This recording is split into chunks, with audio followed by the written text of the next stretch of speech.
There was a time when just the thought of being in a group, whether at a party, meeting, or even lunch with a few people, made my stomach churn. I felt out of place, like everyone else had a secret rule book, and I was the only one left out. But then, something shifted. I stopped seeing groups as this intimidating, chaotic mess, and started to enjoy them. I realized that fitting in wasn't about trying harder, it was about doing things differently. Today, I want to share how you can feel more at ease in groups, even if you're naturally introverted like me. Here's the deal. Thriving in groups doesn't mean becoming the loudest or funniest person in the room. It's about mastering the dynamics of connection. Let me show you how in 3 simple yet game-changing steps. Step 1, the secret power of active listening. Before we dive into talking, let's focus on listening. You'd be surprised how much people appreciate feeling heard, especially in group settings where conversations can often feel like competitions. Here's what I did. Instead of thinking about what I was going to say next, I tuned into what others were saying. I'd ask follow-up questions, echo back their thoughts, or just give a nod and a smile to show I was engaged. For example, if someone shared a funny story about their day, I'd respond with, "That's hilarious. Did anyone else notice?" This kept the energy flowing without me having to take center stage. The best part? Active listening helped me understand not just what was being said, but why. It taught me about people's interests, emotions, and even the dynamics of the group. And when you listen like that, people notice. They start listening to you too.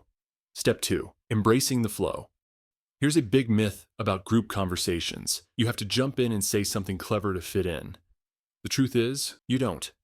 I used to stress over the perfect thing to say, only to have the moment pass, or worse, blurt it out awkwardly. Now, I let the flow of conversation guide me. For example, if the group was joking about a shared experience, I didn't force my story in if it wasn't relevant. Instead, I waited for the right moment. Sometimes that moment didn't come, and that's okay.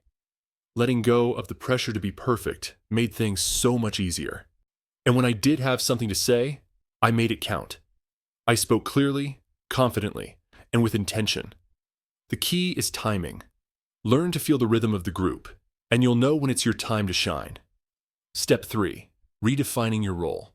Let's be honest, we all want to be liked, but chasing approval in a group can backfire. It's exhausting and rarely works. What if instead, you shifted your goal from being liked to being useful? That's what I did. I decided my role wasn't to impress people, but to support the group. Here's how I did it.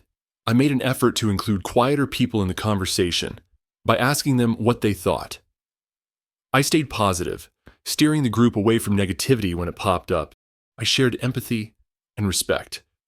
Whether someone was telling a joke or venting about their day, by focusing on helping the group succeed, I found that people naturally started valuing my presence.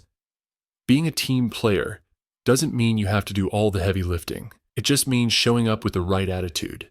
Step 4, understanding group dynamics. Now, let's step back and look at the bigger picture.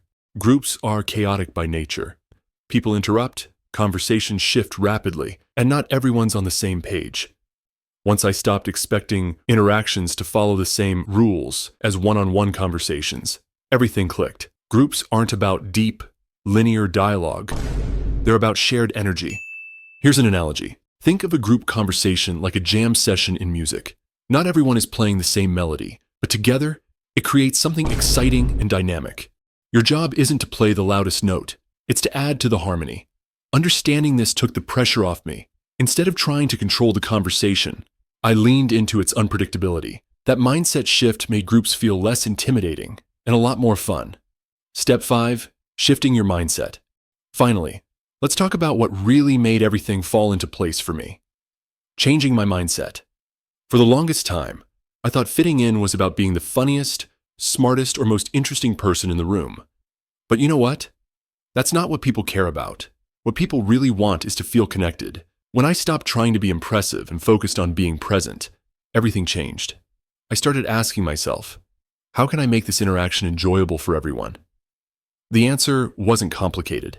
It was about being positive, inclusive, and genuinely interested in others. It was about adding value to the group, not taking it over. And the funny thing? That's what made me memorable. Final thoughts. So to recap, 1. Start with active listening. It's the most underrated skill in group interactions. 2. Learn to go with the flow instead of forcing your way into conversations. 3. Redefine your role. Focus on supporting the group rather than seeking attention. 4. Embrace the chaotic nature of groups. It's what makes them fun. 5. Shift your mindset. Prioritize connection over perfection. Whether you're an introvert, extrovert, or somewhere in between, these steps can help you feel more comfortable and confident in any group setting. The next time you're in a group, remember, it's not about being the star of the show. It's about making the experience better for everyone. Do that, and you'll fit in naturally. Thank you for watching. If you considered this video to be helpful, please leave a like and subscribe so you don't miss out on future videos.